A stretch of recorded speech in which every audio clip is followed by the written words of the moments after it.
Regardez ce qu'on a là, ricana Victoria Sterling, la voix pleine d'arrogance, en désignant la jeune fille de 18 ans qui venait d'entrer timidement dans la salle de boxe d'élite de Manhattan. On dirait que quelqu'un s'est perdu en allant à la salle de boxe du quartier. Le claquement rythmique des poings sur les sacs de frappe s'est tu. Des dizaines de têtes se sont tournées vers Keisha Campbell, figée, un sac de sport usé à la main et des baskets trouées. Sa peau sombre contrastait fortement avec la blancheur immaculée et polie d'un espace où le loyer mensuel représentait plus de 3 mois du SMIC. Victoria Sterling, championne du monde de boxe féminine en titre pendant 2 années consécutives, n'était pas seulement célèbre pour ses poings, mais aussi pour sa langue venimeuse. À seulement 26 ans, Victoria s'était forgé une image bâtie sur la controverse en ligne, les remarques désobligeantes et les humiliations calculées, qui lui avaient valu des millions de vues. Sa dernière publication Instagram avait déjà récolté un demi-million de j'aime, une photo d'elle fléchissant ses bras musclés, accompagnée de la légende suivante, quand on est naturellement supérieur, on n'a pas besoin de prétendre être son égal. Désolé, murmura Keisha en jetant un coup d'œil à l'écran fissuré de son téléphone, je pensais que c'était le programme de bourse pour les jeunes. Le rire de Victoria résonna comme une sirène, aigu et théâtral. Un programme de bourse ? Chérie, ce n'est pas une œuvre caritative. On forme de vrais athlètes ici, pas des expériences sociales. Ce que Victoria ignorait, c'est que Keisha Campbell était arrivée aux États-Unis 6 mois plus tôt, portant en elle les espoirs de toute une famille jamaïcaine qui avait tout sacrifié pour lui donner sa chance.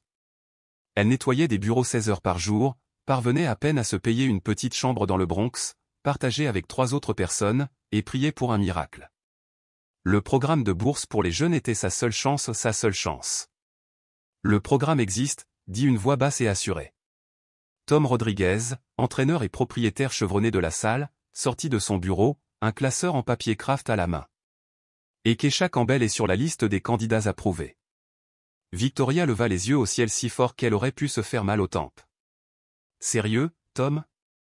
Tu vas transformer mon centre d'entraînement en ING maintenant ? Mes sponsors n'apprécieront pas. Vos sponsors paient pour les résultats, rétorqua Tom, pas pour votre opinion sur qui a sa place ici. Mais Victoria n'avait pas fini. Elle s'avança vers Keisha, un sourire qui ressemblait plus à une menace qu'à un accueil. Tu sais quoi, ronronna-t-elle, savourant chaque mot. Puisque tu as tellement envie de t'entraîner avec les grandes, voyons si tu as vraiment ta place ici. La salle de sport est tombée dans un silence tendu. Un combat amical, déclara-t-elle d'une voix cruelle. Toi et moi. 3 rounds. Si tu tiens le coup, tu restes. Sinon. Elle fit un geste désinvolte de la main, renvoyant la jeune fille comme une poussière dans l'air. Keisha resta immobile, consciente que tous les regards étaient braqués sur elle, qu'il ne s'agissait pas d'une invitation, mais d'un piège ou une embuscade destinée à l'humilier avant même qu'elle n'ait fermé les poings. Mais derrière son silence se cachait un feu qui ne vacillait pas. Il brûlait sans relâche. J'accepte, dit-elle calmement. Victoria cligna des yeux, surprise qu'il n'y ait pas de larmes, pas de supplications, pas d'excuses. Tu es sûre, demanda-t-elle, faussement inquiète. Parce que quand j'en aurai fini avec toi, tu regretteras d'être resté à Kingston. J'en suis sûre, répondit Keisha, et puis, pour la première fois, elle sourit. Ce que Victoria Sterling ignorait et qu'elle n'aurait jamais pu savoir, c'est que dans les bidonvilles de Kingston, Keisha Campbell s'était forgé un nom. On l'appelait Tfoudrite comme l'éclair, son véritable pouvoir n'était pas visible jusqu'à ce que la tempête frappe. Tandis que Victoria s'efforçait déjà de transformer ce passage à tabac en contenu viral pour ses millions d'abonnés, Tom Rodriguez restait silencieux, observant cette lueur unique de rareté dans les yeux de Keisha. Il ne l'avait vue que quelques fois en 30 ans de carrière, une grandeur brute et cachée, masquée par l'humilité. Si cette histoire de préjugés, de fierté et de persévérance vous touche, n'oubliez pas de vous abonner. Ces 3 épreuves ont laissé des traces si profondes que l'on parle encore aujourd'hui de la façon dont une jeune immigrée du Bronx a réécrit le scénario d'un sport dominé par l'élite. La nouvelle du match, amical, s'est répandue comme une traînée de poudre dans le gymnase. En moins d'1 heure, combattants, entraîneurs et même quelques journalistes étaient présents. Victoria Sterling contre une Jamaïcaine inconnue. C'était le genre de spectacle public dont les réseaux sociaux rêvaient, cruel, rapide et intense. 3 rounds. Gants de 450 G. Pas de pari. Pas de caméra. Juste du sparring, déclara Tom, espérant conserver une certaine dignité dans ce que tout le monde pensait être une exécution sans effusion de sang. Victoria eut un sourire narquois. Du calme, Tom. Ce sera rapide. Elle ne survivra pas au deuxième round. Elle diffusait déjà en direct à ses 2 millions d'abonnés. Vous n'allez pas le croire. Une nana vient d'entrer dans la salle et veut s'entraîner avec moi. Je vais lui donner une petite leçon d'humilité aujourd'hui. Les commentaires ont afflué. Écrase-la. Ces gens doivent connaître leur place. Fais-lui regretter. Tandis que Victoria savourait les applaudissements numériques, Keisha se dirigeait vers les vestiaires. Ses mains étaient fermes comme toujours avant un combat mais son cœur battait la chamade, empli de la fureur silencieuse des souvenirs qu'elle avait enfouis. Tom suivit. Keisha, tu n'es pas obligé de faire ça, dit-il en posant une main sur son épaule. Je sais que le programme est important, mais ça ne vaut pas la peine de se faire du mal à cause de son ego. Je ne me ferai pas mal, dit Keisha en enfilant les gants usés que quelqu'un lui avait prêtés. C'est une championne, rappela Tom. Technique professionnelle, puissance de frappe, expérience. Et j'ai quelque chose qu'elle n'aura jamais, interrompit Keisha en le regardant dans les yeux sans cligner des yeux. Tom pencha la tête. Qu'est-ce que c'est? Fin. Le mot résonna comme un tambour de guerre dans le petit vestiaire.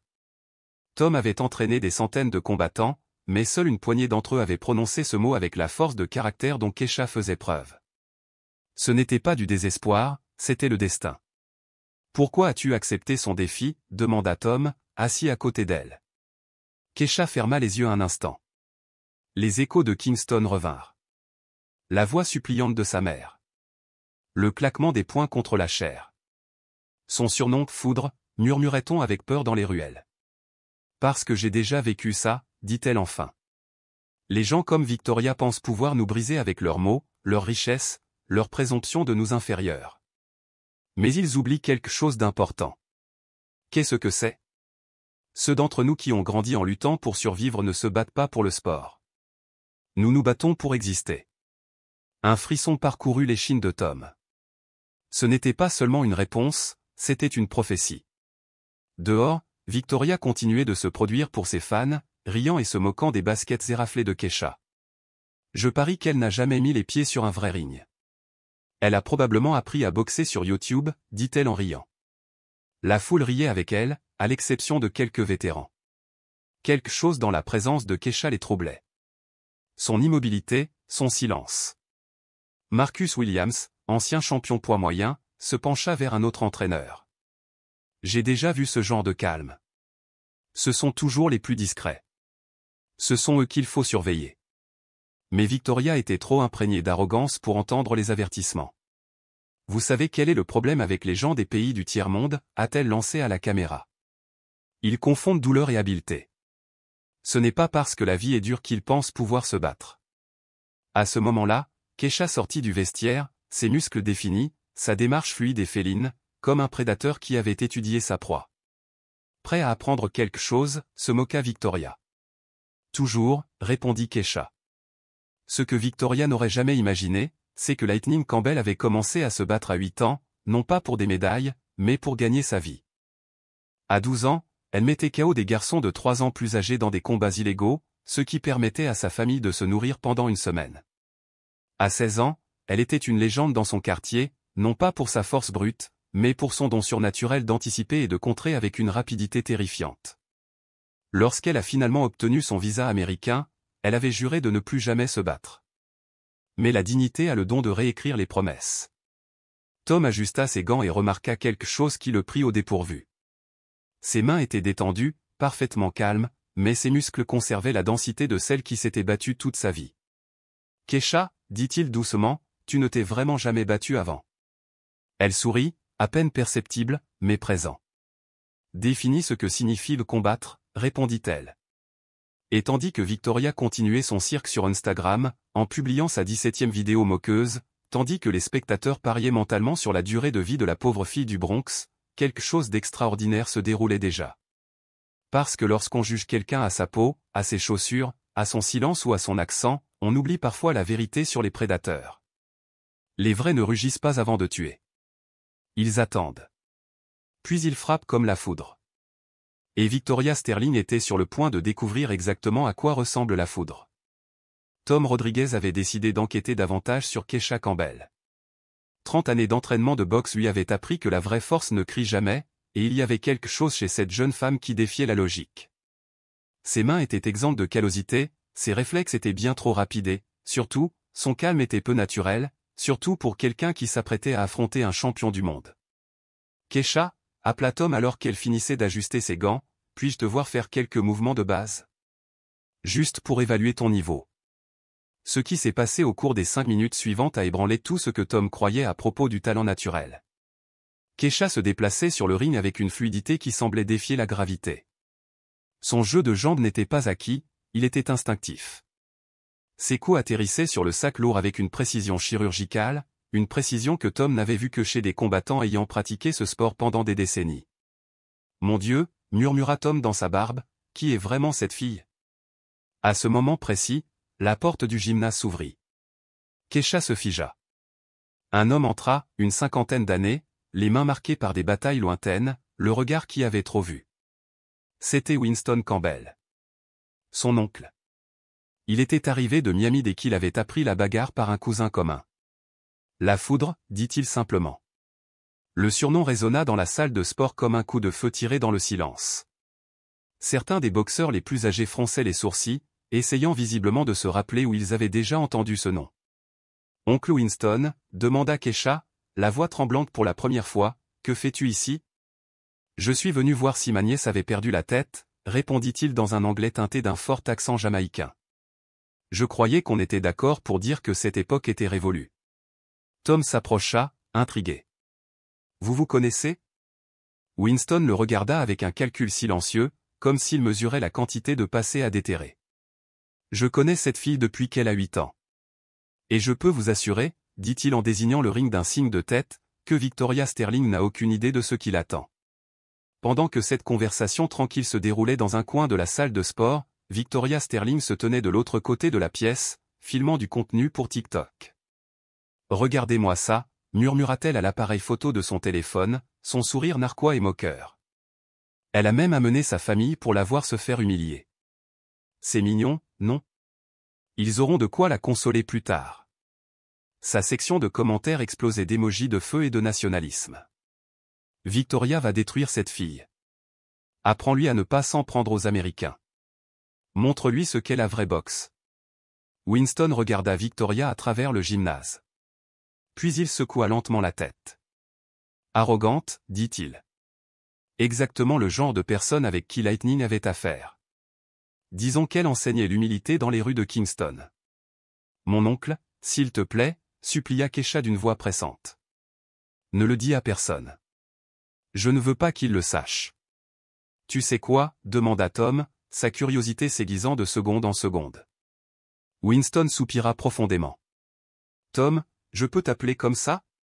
Tu as l'air d'un homme bien. Alors, je vais te dire quelque chose qui pourrait changer ta façon de voir ce combat. Il désigna Keisha, qui s'entraînait désormais seule dans le coin le plus éloigné. Cette fille était autrefois considérée comme la meilleure combattante de rue que Kingston ait jamais produite. Combattant de rue, répéta Tom. À 12 ans, elle battait des hommes 3 fois plus grands qu'elle. À 15 ans, son nom faisait réfléchir les gangsters. Lightning Campbell n'était pas qu'un surnom, c'était un avertissement. Winston marqua une pause, laissant cette vérité s'installer. Elle a arrêté de se battre quand elle a obtenu son visa. Elle a juré de ne plus jamais monter sur un ring. Tom fixait Keisha, sa perception changeant à chaque battement de cœur.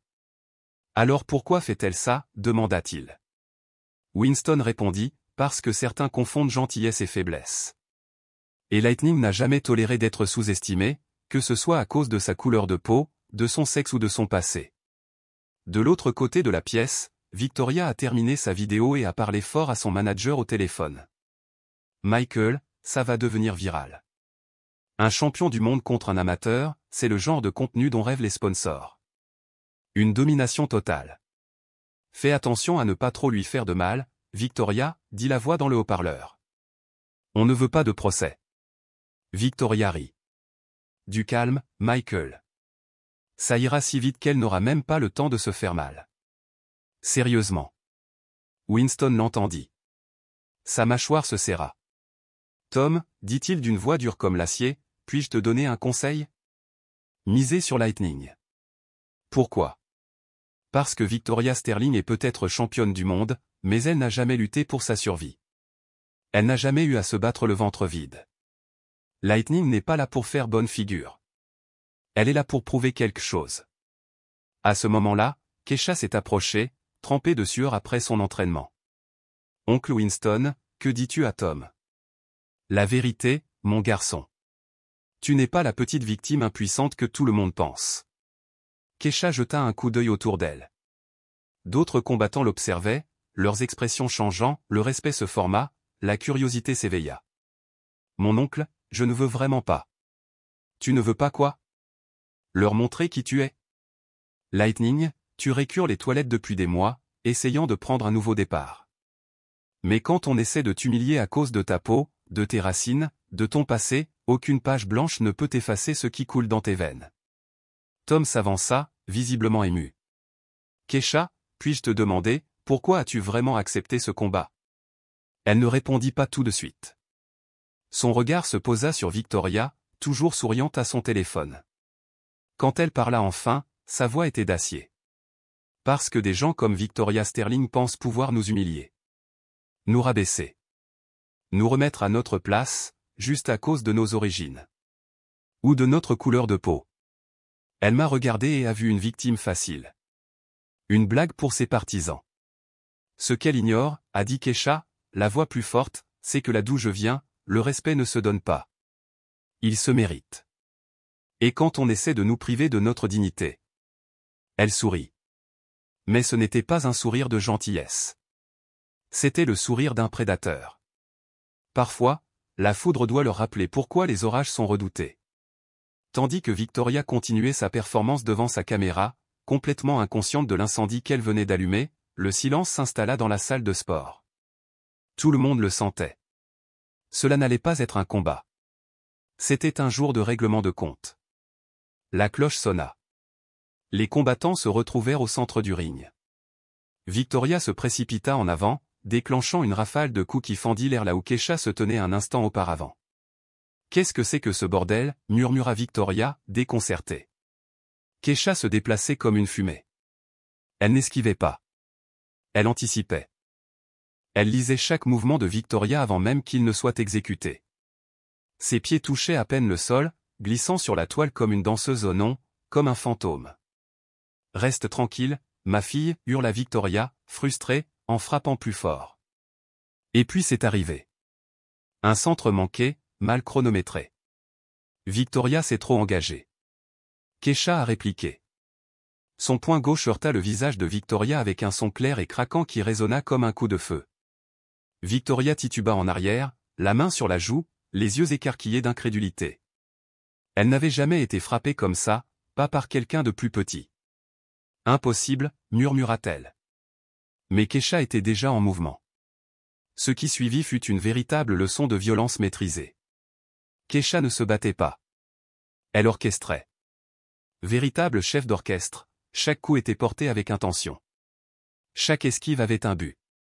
Victoria s'agita, tentant d'utiliser sa portée et sa puissance, mais c'était comme tenter d'attraper la foudre à main nue. Pour chaque coup qu'elle portait, elle en encaissait 3. « Qui est cette fille » a crié quelqu'un dans la foule. Winston sourit.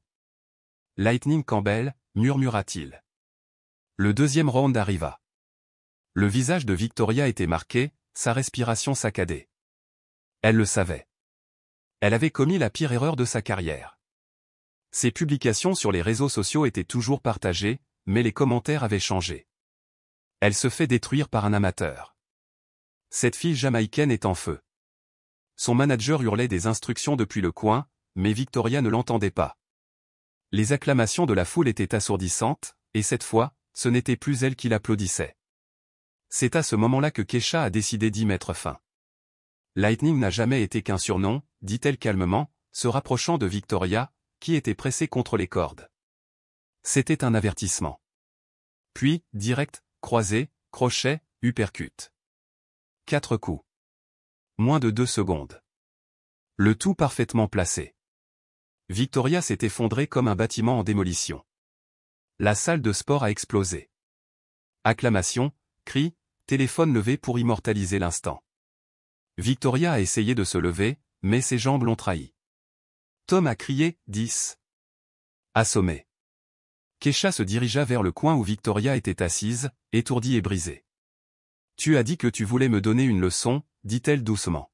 « J'espère que vous avez appris que le respect ne se gagne pas par la couleur, la nationalité ou l'argent. Il se gagne par le caractère. » Victoria leva les yeux brillants d'humiliation. Mais quelque part derrière les larmes, quelque chose d'autre brillait. Tom Rodriguez avait décidé d'enquêter davantage sur Kesha Campbell. 30 années d'entraînement de boxe lui avaient appris que la vraie force ne crie jamais, et il y avait quelque chose chez cette jeune femme qui défiait la logique. Ses mains étaient exemptes de callosité, ses réflexes étaient bien trop rapides et, surtout, son calme était peu naturel, surtout pour quelqu'un qui s'apprêtait à affronter un champion du monde. « Kesha » appela Tom alors qu'elle finissait d'ajuster ses gants, « puis-je te voir faire quelques mouvements de base ? Juste pour évaluer ton niveau. » Ce qui s'est passé au cours des 5 minutes suivantes a ébranlé tout ce que Tom croyait à propos du talent naturel. Kesha se déplaçait sur le ring avec une fluidité qui semblait défier la gravité. Son jeu de jambes n'était pas acquis, il était instinctif. Ses coups atterrissaient sur le sac lourd avec une précision chirurgicale, une précision que Tom n'avait vue que chez des combattants ayant pratiqué ce sport pendant des décennies. « Mon Dieu » murmura Tom dans sa barbe, « qui est vraiment cette fille ?» À ce moment précis, la porte du gymnase s'ouvrit. Kesha se figea. Un homme entra, une 50aine d'années, les mains marquées par des batailles lointaines, le regard qui avait trop vu.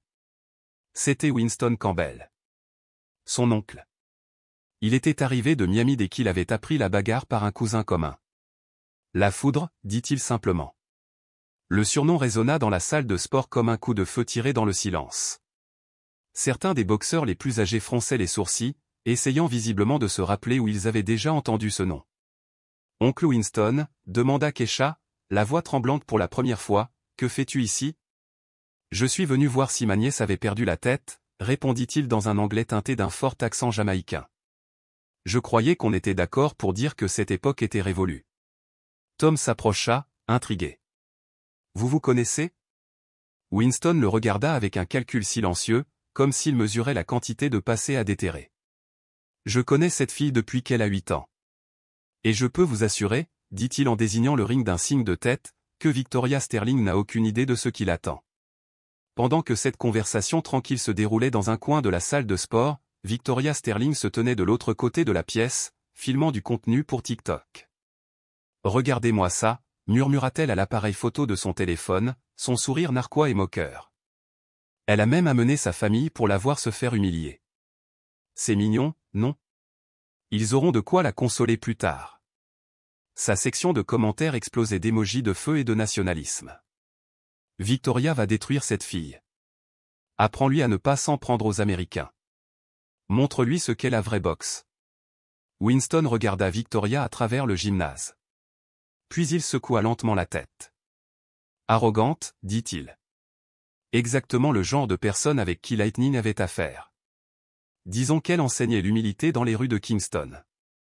Mon oncle, s'il te plaît, supplia Kesha d'une voix pressante. Ne le dis à personne. Je ne veux pas qu'il le sache. Tu sais quoi, demanda Tom, sa curiosité s'aiguisant de seconde en seconde. Winston soupira profondément. Tom, je peux t'appeler comme ça ? Tu as l'air d'un homme bien. Alors, je vais te dire quelque chose qui pourrait changer ta façon de voir ce combat. Il désigna Kesha, qui s'entraînait désormais seule dans le coin le plus éloigné. Cette fille était autrefois considérée comme la meilleure combattante de rue que Kingston ait jamais produite. Combattant de rue, répéta Tom. À 12 ans, elle battait des hommes 3 fois plus grands qu'elle. À 15 ans, son nom faisait réfléchir les gangsters. Lightning Campbell n'était pas qu'un surnom, c'était un avertissement. Winston marqua une pause, laissant cette vérité s'installer. Elle a arrêté de se battre quand elle a obtenu son visa. Elle a juré de ne plus jamais monter sur un ring. Tom fixait Kesha, sa perception changeant à chaque battement de cœur. Alors pourquoi fait-elle ça, demanda-t-il. Winston répondit, parce que certains confondent gentillesse et faiblesse. Et Lightning n'a jamais toléré d'être sous-estimée, que ce soit à cause de sa couleur de peau, de son sexe ou de son passé. De l'autre côté de la pièce, Victoria a terminé sa vidéo et a parlé fort à son manager au téléphone. Michael, ça va devenir viral. Un champion du monde contre un amateur, c'est le genre de contenu dont rêvent les sponsors. Une domination totale. Fais attention à ne pas trop lui faire de mal, Victoria, dit la voix dans le haut-parleur. On ne veut pas de procès. Victoria rit. Du calme, Michael. Ça ira si vite qu'elle n'aura même pas le temps de se faire mal. Sérieusement. Winston l'entendit. Sa mâchoire se serra. Tom, dit-il d'une voix dure comme l'acier, puis-je te donner un conseil? Misez sur Lightning. Pourquoi? Parce que Victoria Sterling est peut-être championne du monde, mais elle n'a jamais lutté pour sa survie. Elle n'a jamais eu à se battre le ventre vide. Lightning n'est pas là pour faire bonne figure. Elle est là pour prouver quelque chose. À ce moment-là, Keisha s'est approchée, trempée de sueur après son entraînement. Oncle Winston, que dis-tu à Tom? La vérité, mon garçon. Tu n'es pas la petite victime impuissante que tout le monde pense. Keisha jeta un coup d'œil autour d'elle. D'autres combattants l'observaient, leurs expressions changeant, le respect se forma, la curiosité s'éveilla. Mon oncle, je ne veux vraiment pas. Tu ne veux pas quoi? Leur montrer qui tu es? Lightning, tu récures les toilettes depuis des mois, essayant de prendre un nouveau départ. Mais quand on essaie de t'humilier à cause de ta peau, de tes racines, de ton passé, aucune page blanche ne peut effacer ce qui coule dans tes veines. Tom s'avança, visiblement ému. Keisha, puis-je te demander, pourquoi as-tu vraiment accepté ce combat? Elle ne répondit pas tout de suite. Son regard se posa sur Victoria, toujours souriante à son téléphone. Quand elle parla enfin, sa voix était d'acier. Parce que des gens comme Victoria Sterling pensent pouvoir nous humilier. Nous rabaisser. Nous remettre à notre place, juste à cause de nos origines. Ou de notre couleur de peau. Elle m'a regardé et a vu une victime facile. Une blague pour ses partisans. Ce qu'elle ignore, a dit Keisha, la voix plus forte, c'est que là d'où je viens, le respect ne se donne pas. Il se mérite. Et quand on essaie de nous priver de notre dignité. Elle sourit. Mais ce n'était pas un sourire de gentillesse. C'était le sourire d'un prédateur. Parfois, la foudre doit leur rappeler pourquoi les orages sont redoutés. Tandis que Victoria continuait sa performance devant sa caméra, complètement inconsciente de l'incendie qu'elle venait d'allumer, le silence s'installa dans la salle de sport. Tout le monde le sentait. Cela n'allait pas être un combat. C'était un jour de règlement de compte. La cloche sonna. Les combattants se retrouvèrent au centre du ring. Victoria se précipita en avant, déclenchant une rafale de coups qui fendit l'air là où Keisha se tenait un instant auparavant. « Qu'est-ce que c'est que ce bordel » murmura Victoria, déconcertée. Keisha se déplaçait comme une fumée. Elle n'esquivait pas. Elle anticipait. Elle lisait chaque mouvement de Victoria avant même qu'il ne soit exécuté. Ses pieds touchaient à peine le sol, glissant sur la toile comme une danseuse au non, comme un fantôme. « Reste tranquille, ma fille » hurla Victoria, frustrée, en frappant plus fort. Et puis c'est arrivé. Un centre manqué, mal chronométré. Victoria s'est trop engagée. Keisha a répliqué. Son poing gauche heurta le visage de Victoria avec un son clair et craquant qui résonna comme un coup de feu. Victoria tituba en arrière, la main sur la joue, les yeux écarquillés d'incrédulité. Elle n'avait jamais été frappée comme ça, pas par quelqu'un de plus petit. Impossible, murmura-t-elle. Mais Keisha était déjà en mouvement. Ce qui suivit fut une véritable leçon de violence maîtrisée. Keisha ne se battait pas. Elle orchestrait. Véritable chef d'orchestre, chaque coup était porté avec intention. Chaque esquive avait un but. Victoria s'agita, tentant d'utiliser sa portée et sa puissance, mais c'était comme tenter d'attraper la foudre à main nue. Pour chaque coup qu'elle portait, elle en encaissait 3. « Qui est cette fille » a crié quelqu'un dans la foule. Winston sourit. « Lightning Campbell » murmura-t-il. Le deuxième round arriva. Le visage de Victoria était marqué, sa respiration saccadée. Elle le savait. Elle avait commis la pire erreur de sa carrière. Ses publications sur les réseaux sociaux étaient toujours partagées, mais les commentaires avaient changé. Elle se fait détruire par un amateur. Cette fille jamaïcaine est en feu. Son manager hurlait des instructions depuis le coin, mais Victoria ne l'entendait pas. Les acclamations de la foule étaient assourdissantes, et cette fois, ce n'était plus elle qui l'applaudissait. C'est à ce moment-là que Keisha a décidé d'y mettre fin. Lightning n'a jamais été qu'un surnom, dit-elle calmement, se rapprochant de Victoria, qui était pressée contre les cordes. C'était un avertissement. Puis, direct, croisé, crochet, uppercut. 4 coups. Moins de 2 secondes. Le tout parfaitement placé. Victoria s'est effondrée comme un bâtiment en démolition. La salle de sport a explosé. Acclamations, cris, téléphone levé pour immortaliser l'instant. Victoria a essayé de se lever, mais ses jambes l'ont trahi. Tom a crié « 10 ». Assommé. Keisha se dirigea vers le coin où Victoria était assise, étourdie et brisée. « Tu as dit que tu voulais me donner une leçon », dit-elle doucement. « J'espère que vous avez appris que le respect ne se gagne pas par la couleur, la nationalité ou l'argent. Il se gagne par le caractère. » Victoria leva les yeux brillants d'humiliation. Mais quelque part derrière les larmes, quelque chose d'autre brillait. Respect. Jerry se précipita sur le téléphone de Victoria, les yeux écarquillés d'incrédulité. Ces histoires de moquerie envers Keisha étaient devenues virales, mais maintenant, pour de mauvaises raisons. Des milliers de commentaires affluaient, non pas d'éloges, mais de moqueries. Internet était en feu, déchirant son arrogance, sa fierté, sa cruauté. Victoria, autrefois reine du ring, était maintenant publiquement détruite par celle-là même qu'elle avait traitée d'amatrice. Voilà ce qui arrive quand les préjugés s'écrasent sur la réalité. Lightning Campbell n'a pas seulement remporté le combat, elle a mis fin à la carrière de Victoria en 3 rounds brutaux.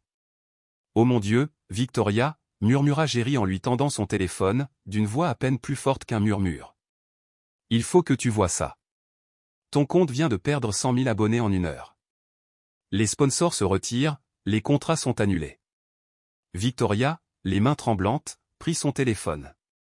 Son dernier message se moquant de Keisha s'était transformé en un sanctuaire d'humiliation. La section commentaires était impitoyable, venimeuse. « Qui a ri le dernier a ri le mieux », a écrit quelqu'un. « La reine jamaïcaine a donné une leçon à ce raciste », a dit un autre. Lightning Campbell a fait taire l'arrogante Victoria. Pendant ce temps, de l'autre côté du gymnase, Tom s'approcha de Keisha, désormais entourée de fans, embrassée par cette même foule qui autrefois doutait d'elle. « Lightning, puis-je te demander quelque chose » dit-il doucement. « Bien sûr », répondit-elle. « Pourquoi ne leur as-tu pas dit qui tu étais vraiment dès le début ?» Les yeux de Keisha se posèrent sur Victoria, qu'on aidait toujours à se relever, brisée dans tous les sens du terme. « Parce que parfois, dit-elle doucement, les gens ont besoin de creuser leur propre tombe avant de comprendre l'ampleur du trou dans lequel ils se sont mis. » Winston s'avança et serra sa nièce dans ses bras, la fierté luisant dans les yeux. « Tu es toujours Lightning. » « Non, tonton », répondit Keisha en regardant Victoria sortir du gymnase sous un déluge d'applaudissements sarcastiques et de diffusion en direct virale. Lightning, c'était celle dont j'avais besoin pour survivre. Aujourd'hui, j'ai montré qui je suis vraiment. Quelqu'un qui ne tolère pas le manque de respect, mais qui se bat avec dignité, sans cruauté. Les caméras ne se sont pas arrêtées. Les images du chaos ont inondé les réseaux sociaux. Et à chaque partage, une question a résonné plus fort que les acclamations de la foule. Un seul combat pourrait-il non seulement réécrire 2 carrières, mais aussi remettre en question la perception qu'un monde entier a des préjugés, des privilèges et du pouvoir ? 3 mois plus tard, le contraste était on ne peut plus douloureux. Victoria Sterling, autrefois championne du monde invaincue, vivait désormais dans un modeste appartement après avoir perdu sa somptueuse demeure de Miami. Ses sponsors étaient partis tous sans exception.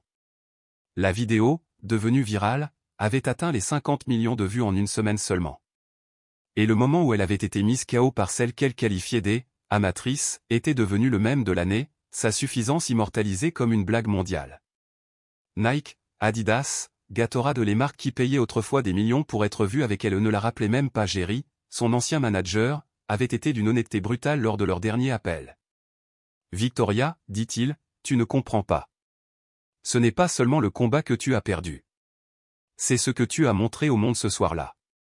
Personne ne veut s'associer à l'arrogance et aux préjugés. » Pendant ce temps, à l'autre bout du pays, Keisha Campbell venait de signer son premier contrat professionnel avec Golden Glove Promotion. Le montant, 2 millions de dollars pour les 3 premiers combats, avec une clause de renouvellement qui pouvait grimper à 50 millions de dollars si elle maintenait ses performances. Lightning Campbell était devenue un symbole de bien plus que de simple grandeur sportive.